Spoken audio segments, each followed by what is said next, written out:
Parce que justement, Elena, une forme d'intrigue avec ce que vous appelez la Fédération galactique des mondes, à mettre des guillemets sur mes propos, si toutefois ils n'étaient pas forcément trop corrects.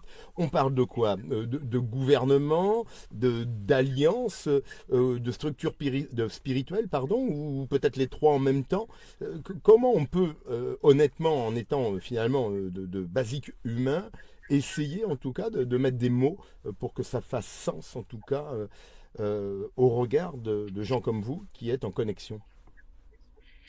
La Fédération galactique des mondes, Mm, pas de lumière parce que cela n'existe pas, la mm. Fédération galactique des mondes n'est pas quelque chose de déterré, de spirituel. C'est une organisation militaire C'est un gouvernement, quoi. qui Ouais. est, voilà, c'est une organisation à base militaire qui est une fédération de dizaines de milliers de mondes et qui voue son action à protéger les plus faibles, faire respecter la loi de non-intervention, protéger voilà, les cultures et faire régner la paix et la balance. C'est leur motto. Voilà. Et alors, ils sont bien sûr plus évolués en civilisation, en conscience pour la plupart d'entre eux. Donc, ils ont des vues spirituelles qui sont plus avancées. On y vient à ces vues spirituelles, à cette compréhension spirituelle de la nature, de l'univers, de la création, de la réalité. Et c'est vrai que quand on a accès à cette connaissance, quand on comprend tout d'un coup qui on est, eh bien, on fait un pas en avant, poum, là, Alors, on est à leur niveau. justement, le qui on est, Elena. On voit bien, Oui, il y a eu des mots avec les ensemenceurs, on comprend. J'allais dire, on nous a mis à l'école du Darwin, c'est-à-dire l'évolution. On est quand même né avec un bagage éducatif qui était celui finalement où on venait du singe.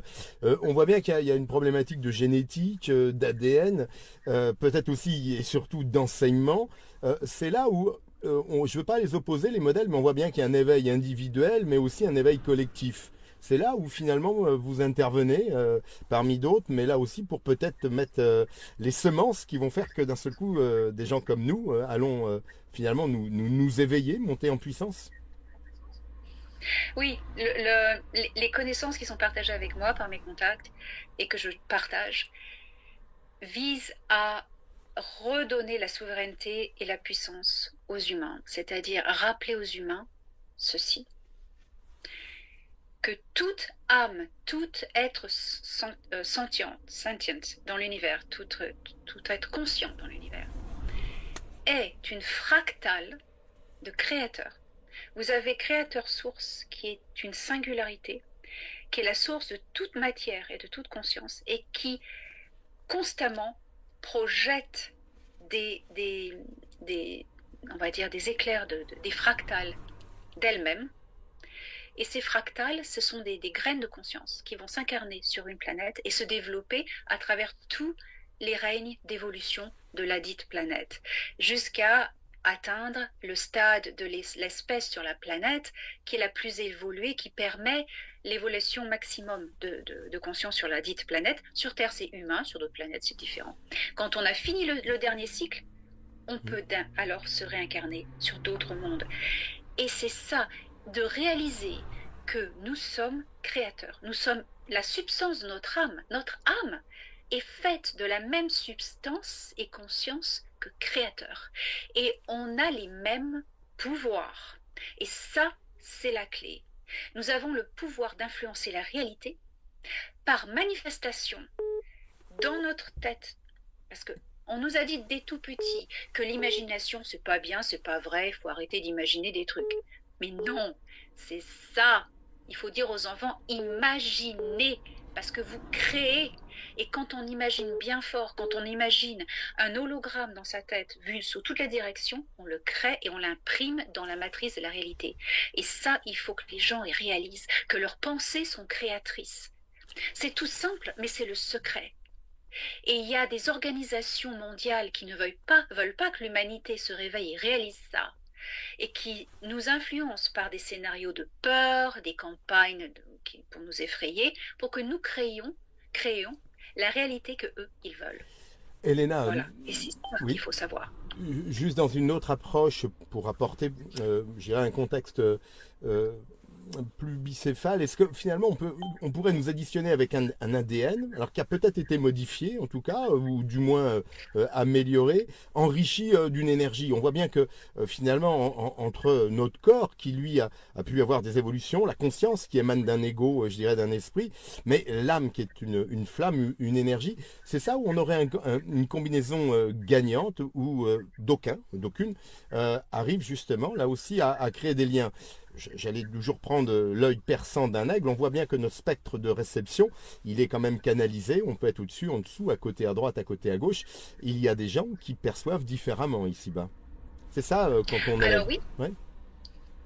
oui, oui. Alors l'ADN n'est pas seulement un élément biologique. L'ADN porte une fréquence, Hum, d'accord? Et nos corps, nous sommes tous des hybrides sur cette planète, d'accord? Nous avons commencé à être hybridisés depuis il y a 65 millions d'années. oui. 65 millions d'années. Hum, C'était un long processus où les ensemenceurs nous ont ajouté 24 génomes de différents endroits de la galaxie, d'autres galaxies, pour créer les corps que nous sommes. Et puis il y a eu d'autres ajouts, les Anunnaki sont arrivés, ils ont mis leur petit grain de sel, etc. Et d'autres, les gris, les humanoïdes, les grands blonds, comme on les appelle, les hum, alpha-centauriens, les pléiadiens, etc. Bon. Ça fait qu'on se retrouve alors avec une population sur Terre qui a des génétiques extraterrestres, tout le monde. Et certains ont juste, on va dire, 24, d'autres ont 30. Ça dépend leur ligne ancestrale, combien ils ont été hybridisés avec quelle civilisation, etc. Bon, maintenant, les gènes dans l'ADN sont des antennes. Ça émet des signaux. Okay, bon, pas les gènes eux-mêmes, pas les 4 liens de nitrogène, mais l'hélice, hum, une séquence, un génome, une séquence de génome va être un émetteur. Ça va envoyer un signal. Et ce signal va être comme une clé de fréquence, en fait, va émettre sur les fréquences de tous les gènes extraterrestres qui sont inclus dans cette séquence. Donc, exemple pratique. Il y a des vaisseaux spatiaux qui passent tout le temps dans le ciel, d'accord? Il y a un plan de divulgation. Il y a différentes espèces, différentes cultures qui passent. Bon, les vaisseaux sont camouflés. Si on est dehors, on entre en méditation, pas essayer de chercher ailleurs. Non, c'est l'erreur. Chercher à l'intérieur, se connecter à notre propre fréquence. La fréquence de ce corps va être activée et émettre ces pulsations. S'il y a un vaisseau qui passe, qui est habité par une espèce qui a la même ADN que ce qui est dans votre corps, vous allez voir ce vaisseau. D'autres ne vont pas le voir. hum. Et vous allez avoir une connexion en conscience, quelque chose qui va se passer, une reconnaissance, une vibration, une résonance. C'est comme ça que ça se passe. Voilà, nous sommes tous des antennes. Nous sommes tous des antennes. Et le secret, comme je disais, ce n'est jamais d'essayer d'aller vers l'extérieur. Ça, c'est le danger. On trouve que le bas astral. À l'intérieur, c'est là où ça se passe, la connexion. Alors, justement, on le voit, vous évoquiez ce phénomène New Age qui englobe énormément de gens. Est-il pas, malgré en tout cas les détracteurs, mais un signe extérieur, sociétal, que finalement tout plein de gens sont en mouvement vers cette logique d'éveil? Parce que c'est vrai que, je prends la France, mais aux quatre coins de la planète, on a vraiment un sentiment que de plus en plus de gens prennent considération, après quelques siècles en tout cas d'économie, d'usine et de matérialisme, que peut-être un retour Gaïa, en tout cas, premier axe, et un retour plus large est possible et nécessaire surtout. Oui, alors ça a commencé dans les années 70 Oui. avec le mouvement hippie. Mhm. C'est là où l'éveil de l'humanité a commencé, tout d'un coup. Et ce mouvement hippie s'est transformé, bon, on a commencé ensuite à l'appeler le mouvement New Age. Et c'était toujours quelque chose de magnifique. On a vu l'humanité s'éveiller, les gens se redécouvraient eux-mêmes, exploraient, expérimentaient. Mais les forces, les organisations de l'ombre qui veulent nous garder sous contrôle se sont dit, oh bon d'accord, nous allons infiltrer ce mouvement et nous allons lui balancer des opérations psychologiques pour détourner les gens de leur propre éveil. Et c'est comme ça qu'il y a une dizaine d'années, ça a commencé. Avec la Fédération Galactique, Ashtar, la Terre plate, les trucs comme ça. Voilà. Et c'est ça le problème maintenant, parce qu'il y a énormément de gens qui sont invités à canaliser ou à faire des voyages astraux pour rencontrer les extraterrestres, et ça les dévie du chemin. Ça les emmène dans des culs-de-sac, en fait. Voilà. Il faut revenir aux sources, à nous. Gnoti, Séoton, connais-toi toi-même. Bien sûr. C'est la clé. C'est la clé, rien d'autre. Elena, vous évoquez, parce que c'est important, c'est vrai qu'il y a beaucoup de controverses, on le voit bien, on est dans des sociétés en tout cas multi-réseaux, avec forcément énormément de diffusion. J'allais dire, du scepticisme, il y en a beaucoup, je vais laisser les détracteurs de côté, parce qu'on force personne à croire en tout cas, donc ceux qui veulent entendre avec leur cœur le font. Pour autant, le doute n'est pas gênant, on peut quand même douter. Qu'est-ce qui ferait justement que dans les messages reçus, dans l'envie de transmettre, parce que vous l'évoquiez, on est vite dans la contradiction, ça doit être énergivore, en tout cas, de vouloir essayer de faire bouger les lignes, comme on dit, quand celles-ci sont réticentes. Qu'est-ce qui donne du grain à moudre aujourd'hui dans la mission qui vous incombe, chère Elena? Parce que j'ai le sentiment que, comme Atlas, il y aurait un peu à porter l'univers, enfin le monde sur vos épaules quand même. En fait, c'est bien de douter, c'est Mmh. sain, il faut douter, il faut questionner. Le problème avec les infiltrations de mouvements New Age, comme je disais, c'est que les gens croient aveuglément. Voilà. Oh, j'ai reçu une canalisation des Arcturiens. Oh là là, merveilleux. Non, questionne. Quels Arcturiens, quelle planète donne des informations astronomiques, la distance de l'étoile à la Terre, comme ça, cache tout de suite. Regarde pas Internet. Voilà, des trucs comme ça. Mmh. Voilà. Les gens doivent questionner, questionner. Et moi, je suis complètement ouverte au questionnement. J'ai une liste, maintenant ça a monté à 29 corroborations par la NASA, par les événements. J'annonce des choses et quelques semaines plus tard, la NASA, oh, ben on a découvert ça. Voilà, j'ai une liste de corroborations. Moi, on peut m'attaquer à n'importe quel moment, je peux répondre. Mais c'est bien. Mais c'est bien. Moi, je demande aux gens de questionner. Alors, personnellement, ce sur quoi on m'attaque, montrer des évidences. Allez sur le site de Dan Willis. Vous pouvez mettre un lien après si On le les mettra, gens bien sont sûr. intéressés. Et regardez, voilà mes évidences. J'ai même des photos de vaisseaux spatiaux que j'ai même mis sur mon site. Et puis, les gens qui veulent bon, ce qu'on appelle en anglais smear campaign, des campagnes d'assassination de caractère. Ça, c'est parce que les gens ne veulent pas avoir leurs illusions brisées. Il y a des gens qui se sont éveillés et qui ont tout de suite... ça, c'est les gens qui sont éveillés. Pas les sceptiques, hein. Les sceptiques, ils me posent des questions, puis ils vont là, ok, bon, non, je crois pas. On tourne la page. Mais ce sont les gens qui se sont éveillés et qui ont pris des chemins détournés et qui ne veulent pas admettre qu'ils se sont fait berner. Voilà. Et moi, j'essaie de les aider. J'essaie de leur dire, attention, ça n'existe pas. Ne faites pas ça, c'est dangereux. Et ça, ils ne peuvent pas supporter et donc ils m'attaquent. Voilà.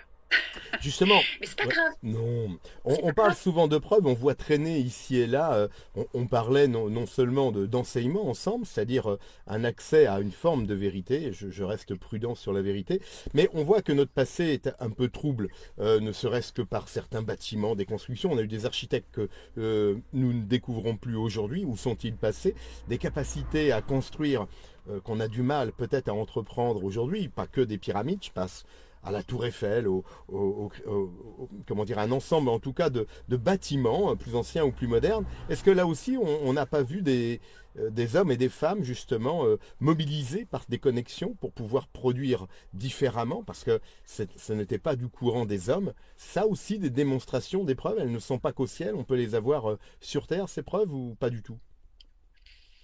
Alors, je vois pas trop le lien, mais Le lien, c'est que on a eu des technologies pour faire la fonte. Je prends la Tour Eiffel, qui est à Paris, par exemple. oui. On n'avait pas assez de forges, en tout cas de hauts fourneaux, pour couler tout ça. C'est pas possible. Donc, moralité, c'est que est-ce que Eiffel n'a pas bénéficié de contact? Est-ce que Eiffel n'a pas bénéficié? Est-ce qu'on n'avait pas des preuves de ce type-là? Parce qu'on a toujours les yeux au ciel, alors que peut-être c'est au bout de notre nez. C'est ça que je voulais évoquer. Il y a peut-être ici et là des choses qui sont factuelles.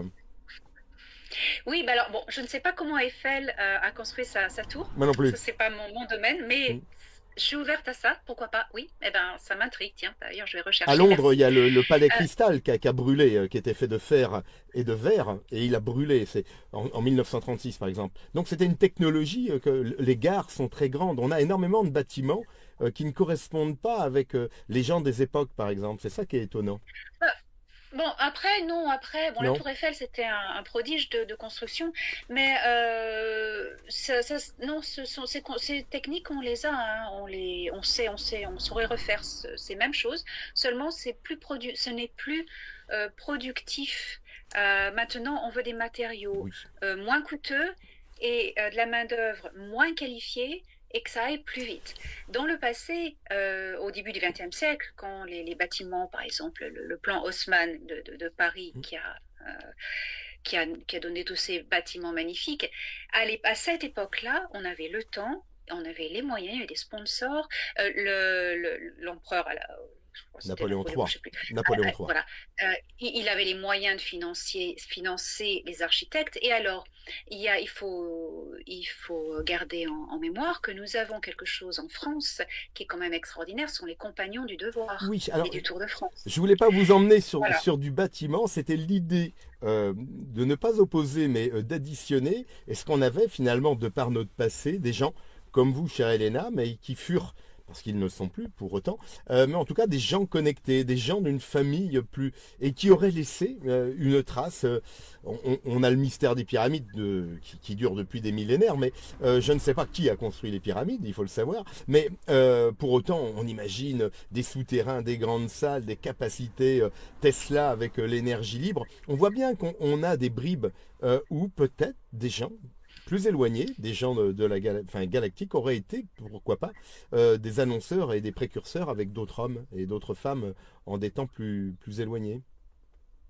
Ah oui, alors quand on touche aux pyramides, oui, elles sont beaucoup plus anciennes que ce que l'on Qu'on dit. entend, Ça oui. date avant le Younger Dryas, ça date d'à peu près 12 000 ans, même un petit peu plus. Elles sont pas, ce ne sont pas des tombeaux, d'accord? Mais alors ça, c'était une période où des extraterrestres étaient sur Terre, avaient des civilisations, carrément des empires sur Terre, comme Atlantis par exemple. Hein.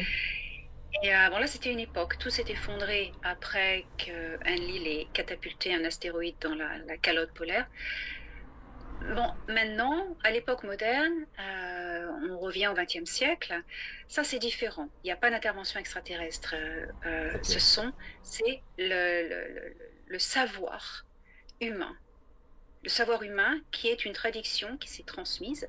On va dire depuis les pyramides, depuis l'Égypte, ça vient d'Égypte. Ça s'est transmis au Moyen Âge. C'est comme ça qu'ils se sont appelés les compagnons du devoir. Ils ont commencé à construire les cathédrales.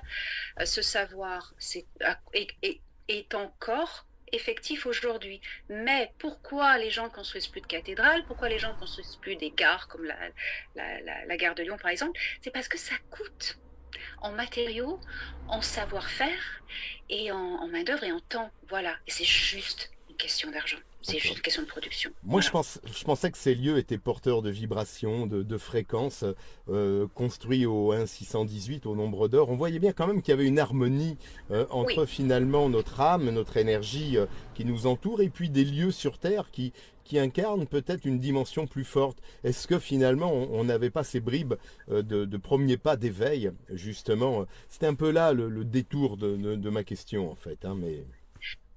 Oui, ok, oui. Alors les cathédrales sont construites sur de la géométrie sacrée, Hmm. avec le nombre d'or. Et ça fait appel à une résonance avec Source Créateur, avec notre ADN, avec notre conscience. Euh, j'ai fait des expérimentations dans des cathédrales, notamment à Chartres. des expérimentations avec le son, avec ma voix. C'est assez incroyable. Les hauteurs de balustrade sont construites sur l'octave de la voix humaine. Et les chants grégoriens étaient adaptés à ces octaves géométriques dans l'architecture pour éveiller l'architecture, faire vibrer certaines vibrations. Moi, j'ai fait une expérience incroyable dans la cathédrale de Chartres où je me suis mise à chanter et ma voix, physiquement, je l'ai vue en quelque sorte. J'ai pu suivre ma voix du regard qui a quitté mon corps et qui s'est baladé dans l'architecture comme un écho, mais ça se promenait. Et je me dis, mais c'est incroyable. Moi, je suis vraiment en admiration, ça. Je l'évoque parce qu'il y a un parallèle. On voit bien qu'on entend avec nos oreilles, on reçoit avec notre cerveau et beaucoup avec notre cœur, mais on dit souvent on a la vibration à l'os. On voit bien que le fait d'entendre est là aussi certainement cosmique, puisqu'il vient nous créer des vibrations, des fréquences en un ensemble de lieux. C'est peut-être là les premiers pas. J'essaye de trouver un fil que chacun et chacune pourrait en tout cas tirer pour comprendre justement cette notion d'élévation qui n'est pas facile lorsque, comme vous, il y a une connexion, mais comme d'autres, quand il n'y en a pas. C'est pas cheminer vers la réalité, c'est cheminer vers une curiosité qui était peut-être un chemin de compréhension. Exactement. À l'époque, la religion chrétienne était vraiment très, très forte, très proéminente au Moyen-Âge. Donc, évidemment, aucune autre spiritualité n'était permise, sinon ça finissait mal. Mais les bâtisseurs de cathédrales avaient ce savoir alchimique. C'était des alchimistes qui encryptaient le savoir dans l'architecture, à être décrypté plus tard. Et il n'y avait pas d'autre choix. Et c'était après aux mystiques de découvrir. Maintenant, n'étant pas chrétien, ne faisant pas les prières chrétiennes, on peut toujours entrer dans une cathédrale et se mettre à méditer ou à chanter. Et là, mais c'est incroyable, c'est comme un générateur. Je dis ça parce que effectivement, sur ces actions de la Fédération Galactique des Mondes, on voit bien qu'il y a peut-être aussi une volonté que nous puissions nous souvenir. Parce que se souvenir, c'est déjà agir pour celles et ceux qui restent un petit peu englués dans une matérialisation du quotidien. C'est pas dangereux, on peut bouger, ça fait du bien d'ailleurs. Hein. Mais on voit bien des Anunnaki dans lesquels vous avez pu évoluer et rester en connexion. Vous me corrigerez si je me trompe, mais il y a quand même des messages qui doivent être passés, des actions qui nous mettent justement au-delà de l'émotion dans l'action, j'allais dire, dans l'action en tout cas de ce travail que vous menez et que d'autres mènent également. C'est ça un petit peu mon idée par rapport au message que vous pouvez recevoir et surtout transmettre. Voilà, c'est ça. Moi, j'essaye de mon mieux de montrer aux gens que il faut accepter qui on a été. En parlant des Anunnaki, moi j'ai un grand défi dans ma vie, c'est de révéler au monde que j'ai vécu parmi eux. Je me suis dit comment ça va être pris. Il y a des gens qui me mettent l'étiquette de culte, de gourou, tout ça. Et j'ai fait un travail de mon mieux pour dire aux gens, mais on est tous au même niveau et avec des expériences différentes. On est tous des fractales de Dieu, créateur. Bon, je peux l'appeler comme ça pour s'il y en a d'autres qui veulent le comprendre ainsi.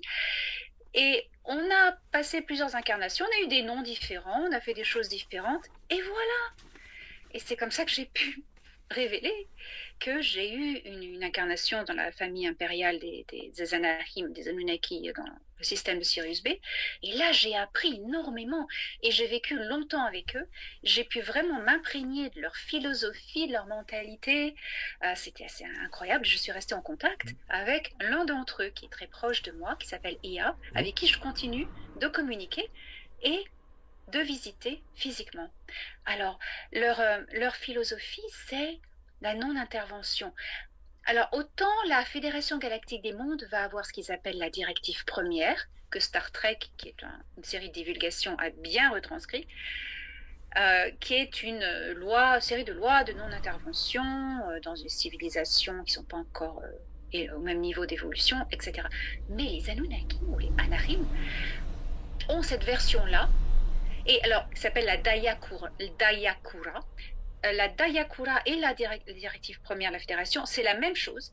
Ce sont des sets de lois qui ont été inspirés par la grande loi cosmique de l'évolution, la physique et les mathématiques de l'évolution.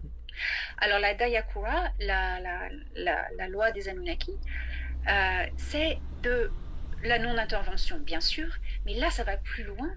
C'est dans l'évolution spirituelle des identités, des cultures, des groupes sociaux, des individuels.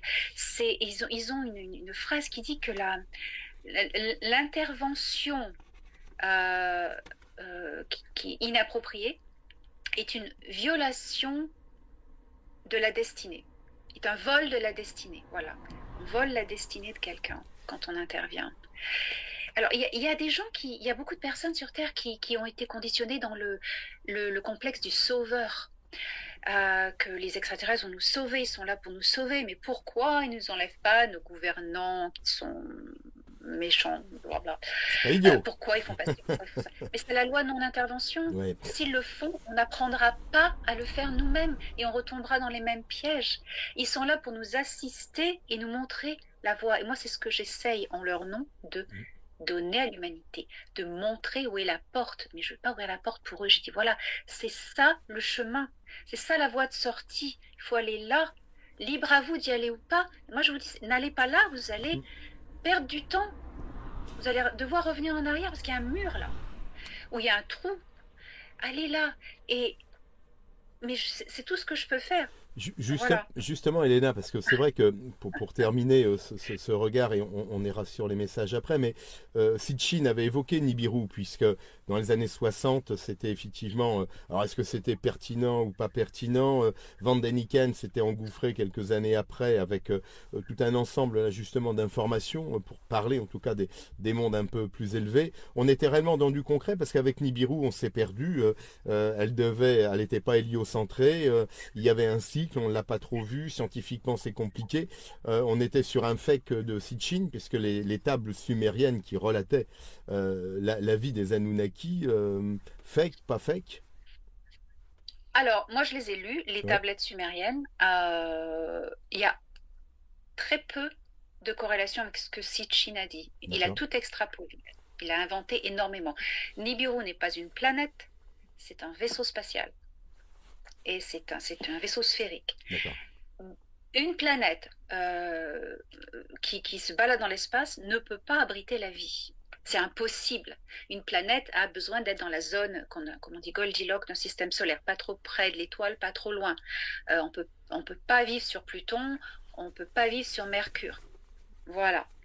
Et alors une planète qui se balade partout, c'est du non-sens. Et de toute façon, ce n'est pas une planète. Il y a eu une planète qui s'appelle Nibiru, qui tourne. Il y a deux planètes qui s'appellent Nibiru en fait. Une dans une galaxie originelle d'où les Anunnaki sont venus, dans une autre dimension. Et il y a aussi une planète qu'ils ont appelée aussi Nibiru quand ils ont colonisé le système de Sirius B. Voilà, c'est là-bas. C'est une planète, ça ne bouge pas. Ça tourne autour de son étoile, ça ne va pas se balader. Le Nibiru qui est venu, c'est le nom qu'ils ont donné au vaisseau d'exploration, la Kashkal, pour venir visiter la Terre. Voilà. Et c'est une confusion. Alors évidemment, dans l'esprit des Sumériens, à l'époque babylonienne où ces tablettes ont été inscrites, c'était de la mémoire. Ils ont rédigé la mémoire de millénaires dans le passé. Donc, ils ne savaient pas ce que c'était un vaisseau sphérique. Pour eux, c'était rond, c'est à la taille de la Lune, c'est une planète. Voilà. Ils ont représenté ça comme une planète. C'est là d'où vient la confusion. Donc, Sitchin a été confus lui-même, je suppose, mais il a inventé beaucoup de choses, parce que l'Enuma Elish, Atrahasis et la genèse des Ridou, il n'y a rien qui parle de tout ce qu'il a dit. Sur Sirius B, on a une preuve, en tout cas un impact avec les Dogons au cœur de l'Afrique, qui avait finalement, entre guillemets, matérialisé un Sirius B qu'on a découvert bien plus tard. On était dans une réalité, là aussi on voit bien qu'on peut, on l'évoquait tout à l'heure, mais tracer certainement des contacts historiques où des galactiques, pour les nommer comme tels, en tout cas, étaient déjà en lien avec, je dirais, des êtres humains, quoi. Oui, alors les Dogons ont reçu la visite de l'expédition Anarim, des D'accord. Anunnaki. Mhm. Voilà, en 320 000 avant notre ère. Ah, oui. Oui, il y a longtemps. Alors, ils les décrivent comme habillés avec des. Alors, c'est très intéressant, parce qu'ils les décrivent habillés comme des poissons. Alors, ça, c'est Mhm. les combinaisons spatiales qui brillent. Hein, voilà. Mais alors, il faut dire que le poisson, c'est le symbole de Ia, Enki. C'est sa lignée. Ia veut dire eau, water, eau, dans son langage. C'est très impressionnant. Donc, il y a le symbole et il y a le visuel. Et ils ont, les Dogons, c'est très impressionnant, 320 000 ans. C'était la jungle à l'époque, c'était pas le désert, la géographie était complètement différente, les continents, plaques continentales étaient C'était légèrement ensemble. différentes, Mhm. le niveau des eaux différent. Oui, c'est ça. Alors, les Anaribes sont arrivés en premier en Afrique du Sud parce qu'il y avait des mines d'or là-bas. Voilà. Oui, il y avait un rapprochement, en tout cas de ce qu'on a pu lire, sur une nécessité de ce minerai sur l'or.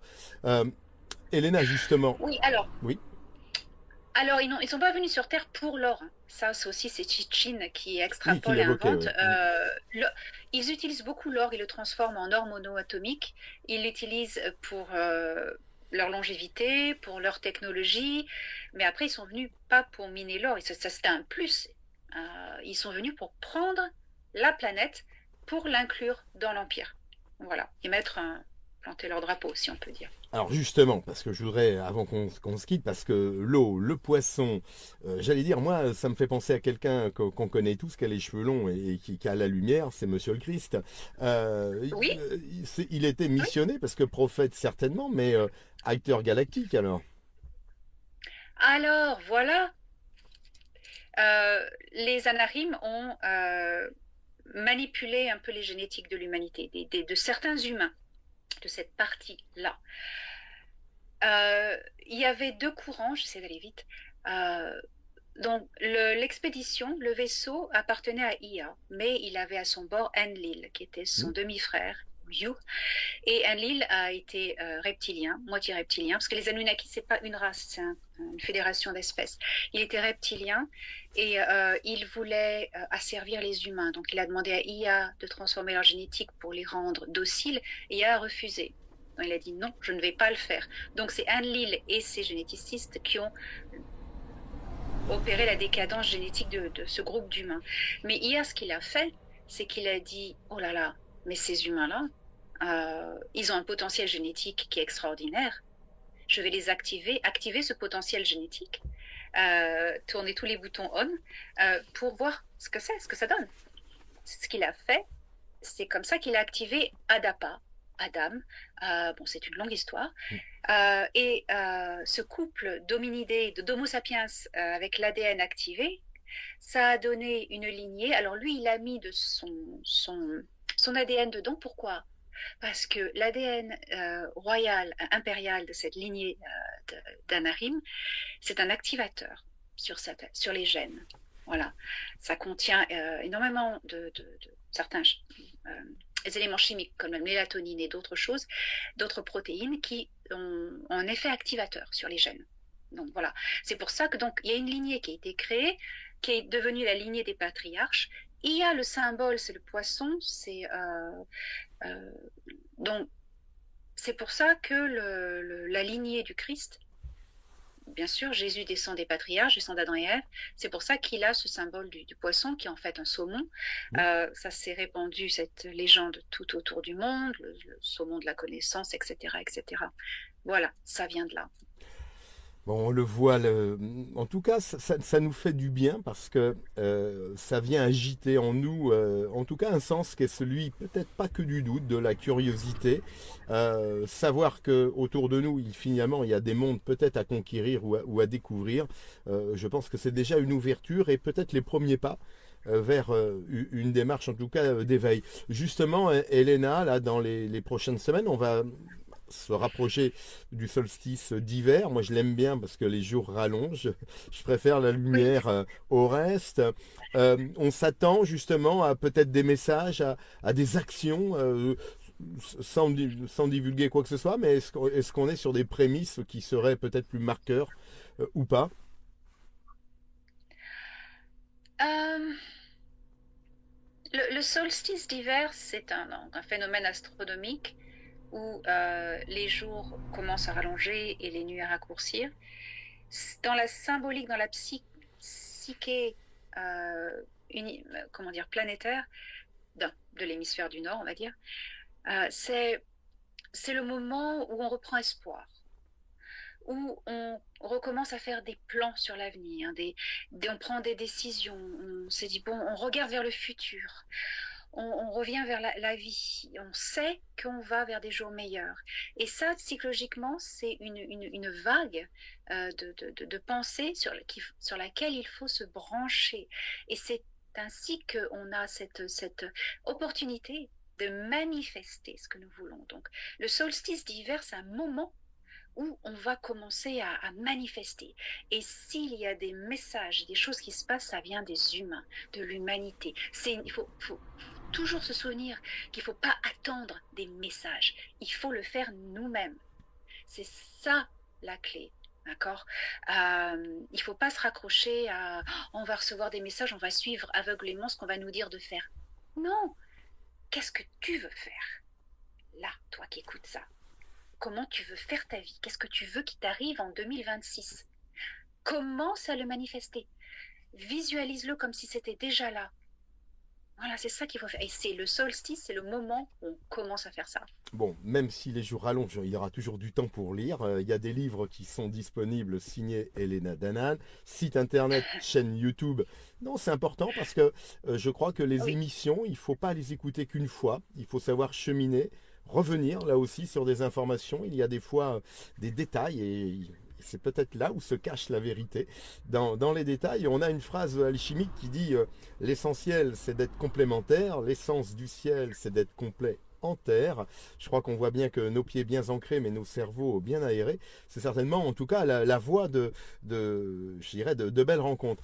Elena, moi j'étais ravi en tout cas de cet échange qui se veut constructif et informatif. On est sur des mondes invisibles, des fois incréés. Pour autant, il faut savoir cheminer. Un beau moment ensemble et on se dit à bientôt parce que on aura toujours besoin d'échanger, de compléter et puis de nourrir ces voies galactiques. Merci beaucoup, Eric.